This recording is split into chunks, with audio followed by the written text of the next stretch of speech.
performances for the evening. First off, we have Shannon Holtz with a kimono demonstration. Oh, wait, I got some new stuff. Samson? Oh yeah, there he is. All right, ow, hello. Okay, afternoon everybody. Here we are with a kimono demonstration. We're gonna have Tatum be our model today. Yes! How many of y'all have visited our kimono club before? Yes, we've got a few. Guys, let me guess, you're convinced that kimono is only for women? No? Okay. With that in mind, awesome. Okay, so maybe you can come by and make Javen not the only rooster in the hen house for a day. So, all right, we're gonna go ahead and start with the jubon. So, well, actually, she's starting with some fluff. Okay, we're gonna call it fluff. It's basically a way to even out all those curves because, yes, the Japanese women have more of the soft Coke bottle shape. It's just a little bit in. And, you know, all us Western women, we got hips and curves. So,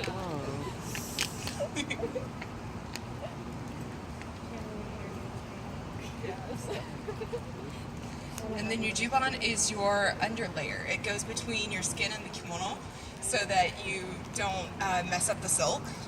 So this can be made out of silk, but you're also going to find cotton. Polyester might be a little hot, but I'm sure it exists. It's just a really great way to keep your silk from getting damaged by sweat and body oils and all that fun stuff.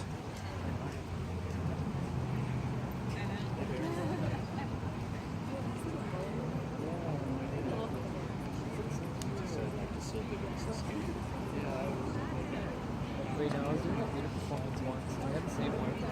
Ours was like plastic. How many of you know what the process of kimono dressing is called in Japanese? No? How do you say it? Kitsuke.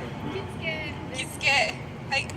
It's called kitsuke, and you do have people that do it professionally because not everyone can dress themselves.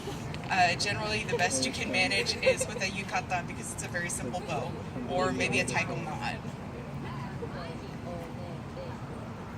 Indeed. Or pre-made obi bows exist, where you can just buy them like prefab and they're sewn that way. Yes, like clip-on ties.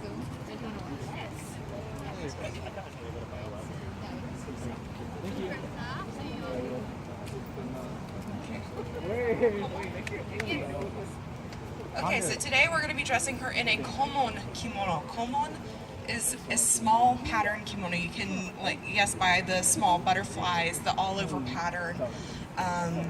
Komon are a pretty informal kimono, but they're still very nice. Is this one polyester or silk? Okay, so this one is a newer kimono made out of polyester. They still have a really nice texture, very akin to silk.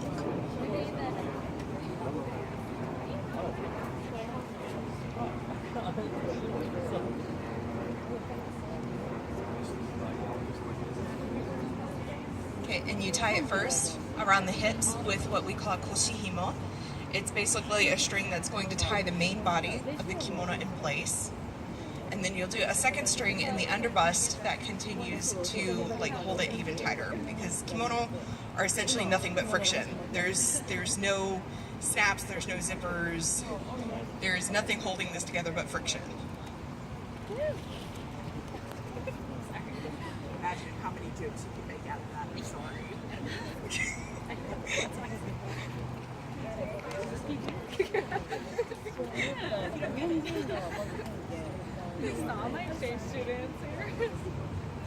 For the ones who have been to our kimono club meetings, how many types of kimono can you name?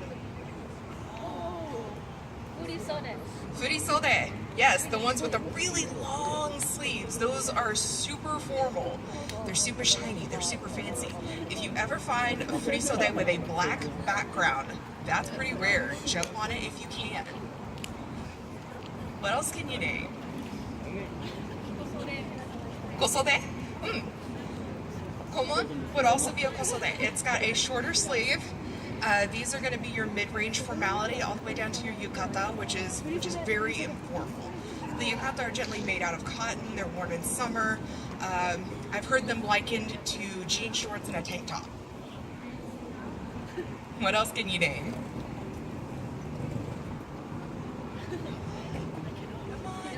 can do it. I don't know. Is hakama a type of kimono or? Is Yeah, that you just can something count different? hakama. So I'm sure if you've ever watched a series with samurai, you've probably seen the long billowing pants. Those are hakama. You can either have them skirt style, where they're just like a very wide flowing pleated skirt, or you can have them pants style that are usually used for riding horses and otherwise being pretty active. You'll also see shrine personnel, miko and priests wearing hakama.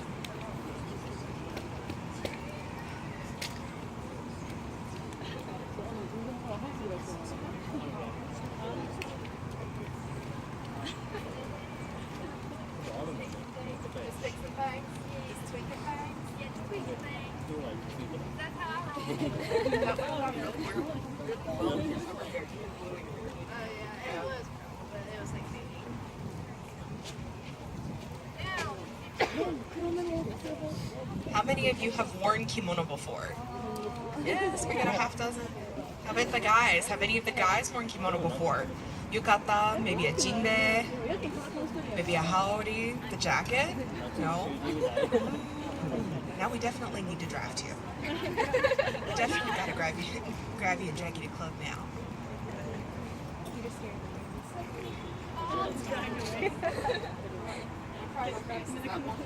This is Datejime. Datejime is a thicker. So this here is a datejime, and it's a thicker band that just sort of adds more friction, as we said earlier, so it just shifts around up top a little less. And there you have it from Senpai. And now we have the obi. Isn't it gorgeous pink? So one of the great things about kimono is that you get to do a lot of contrasting colors. They don't match colors as much. In America, it's pretty common sense for you to have the same kind of color running all throughout your outfit. That just makes sense to us. But when it comes to kimono, contrasting colors are actually the name of the game. So you'll have a lot of blue and yellow. You'll have, you know, your purple and orange, your green and orange.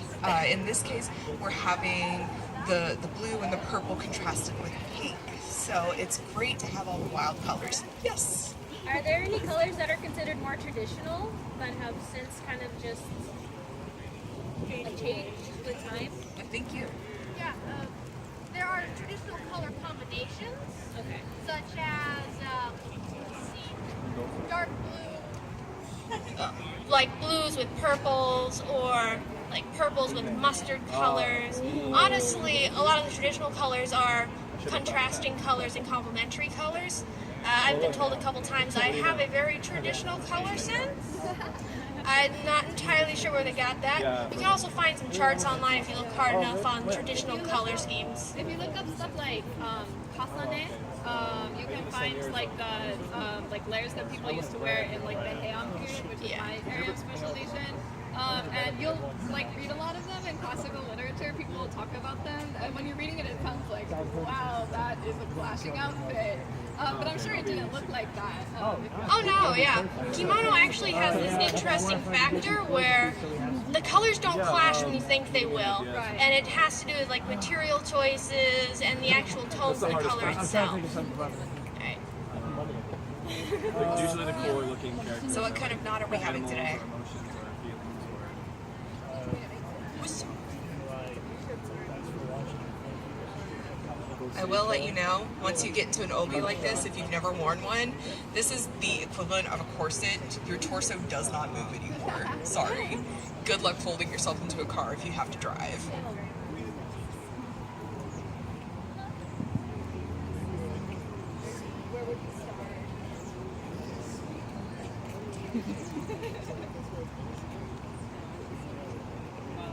and then Chinese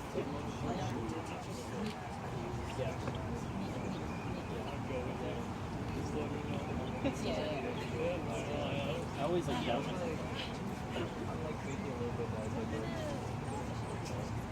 How many of y'all have seen some of the newer kimono fashions?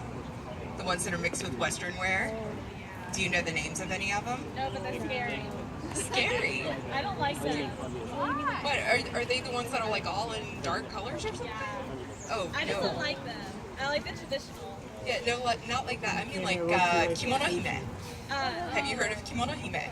You'll usually see this paired with a lot of lace. You'll see it with boots. You'll see it with pearls. You'll see it with Western hats. They really come out looking like a mixed culture princess. It's really super nice. It's like mixing it with Lolita.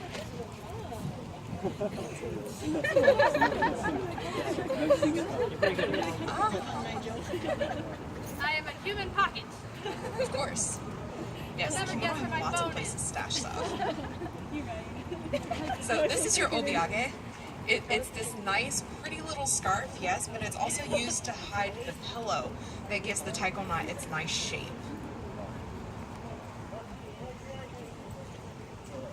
So it almost completely disappears behind the obi, but it does offer a nice line of contrasting color.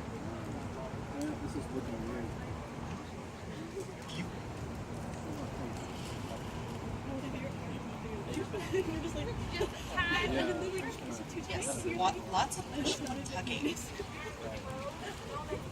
So many bows, so much brow pain. Lots of up close and personal. Sorry, guys. You can't even tell her you're really dying because of your hair. No, I just hold it like so freaking.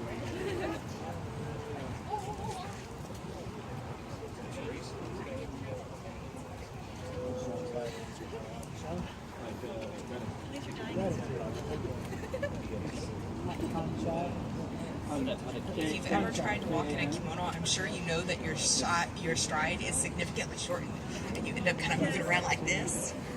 Just imagine having a race like that. We should have an event like that, a kimono race. Well, we have one, no, not. I second that. I second that. What? The Kimono Olympics. Yes, so we're planning a kimono Olympics at the end of the semester. I'm guessing this one might be added to the roster. Which one? Black Panther shirt. And if there's anything Now, one of the great facts about kimono is that every panel on the main bodice of the kimono is made from one sheet of cloth. There is almost no seaming involved when you're making these, and it's really, really nice how even the edges come out because of it. Where are kimono typically worn? Where are they typically? You'll see it a lot at shrines, at temples, at celebrations like New Year's, Obon, a lot of festivals during the summer. You'll see yukata. One of the great things is that you can wear kimono basically just because you want to, and people aren't really going to look at you straight. Sure, they're not common mainstream anymore, but I would still see nice, like, pretty, beautiful older ladies walking around in kimono just because they felt like it that day. And sometimes I would see them with their husbands who were dressed up in kimono and nice hakama, and it was beautiful. It was pretty as picture. So it's basically just because you want to, like any fashion. Yes. What other types of prints do they come in? Do you see a lot of things like cherry blossoms, flowers? Yeah. So, the thing about prints are also seasonal. So, like, what was it, a two-week rule with the cherry blossoms on kimono? Here, yeah. So, All right, so kimono is actually extremely seasonal because I don't know if you all knew this, but way back when, Japan had as many as 52 seasons. Some of them only lasted about 2 weeks. And it would be considered very improper to wear something and compete with the actual flower. So, for example, you should never wear a sakura pattern when going to see cherry blossoms because you would be competing with the natural beauty of nature and you will never stand up to it. But there are some exceptions, such as wearing snowflakes in summer because it gives you a cool mentality, or the opposite, wearing warmer patterns in winter. That one's a little more sketchy because people are just sort of like, But you can generally wear things about a month in advance, and if you're not going to a specific event, you can wear them during the time period that they're appropriate. So, for example, these butterflies are actually a spring pattern, and I just decided that this kimono would look nice and people would enjoy seeing it, so that's why I chose it. But if I was going to a Japanese event here in DFW, or if I was in Japan, I would not wear butterflies to a fall event. I like to. Yeah. But there are some patterns that are a little more all-seasonal, and some kimono do have all-seasonal patterns. Alright. What kind of patterns would you use for a fall? For a fall event, mostly you will find maple leaves in colors, so like red, brown. If it has little green, that's okay, but green maple leaves are also a spring and summer pattern. Also, ginkgo, yes. Chrysanthemums are extremely popular for a fall flower. And once you get into winter, there are still actually some flowers. One of the most popular ones is the plum blossom. It is actually seasonally appropriate from around January and late December, all the way until around April. So it's very long pattern piece. Sakura, in comparison, only has about a month and a half when you can wear it, if you're doing traditional. But these days it's become such a symbol of Japan that you'll see patterns of it in every kimono if you so desire. And no one would really look at you oddly if you wore a cherry blossom print in any season. Does anyone have any questions? What types of accessories do you typically have when you are wearing kimono? Alright, accessories. So, one of the accessories is some of the stuff that I actually put on her to help her dress. Obiage is considered an accessory. Obijime is considered an accessory. Traditionally, you do not wear things like jewelry with kimono, especially rings and bracelets, because it would catch on the kimono and they're not easy to fix. Earrings are also not traditional. It's just one of those things where, like, nowadays you can mix and match things, but back in the old day, you shouldn't do it. Also, like, nail polish is considered improper too, stuff like that. It's all about letting the garment shine. But if you're doing modern things, it can be whatever you want. I personally like to wear hats with kimono. Hats are fun. I like to wear fun socks, like, oh look, socks. I would actually go out in these tennis shoes and these socks for an event just because. But, let's see. Basically, anything that you would wear with Western clothes, you can wear. You can even replace the obiage and obijime with like a scarf or a belt. Belts are actually very popular and they add a very interesting kimono hime aesthetic. Yes. Any other questions?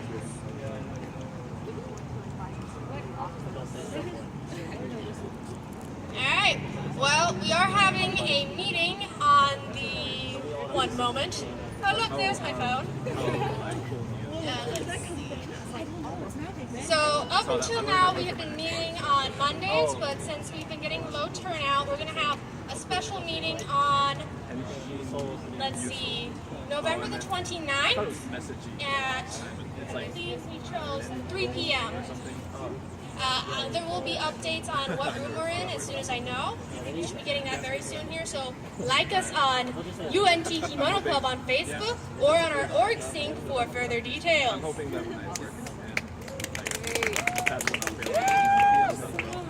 If someone could take the mic, I have to get her out of this.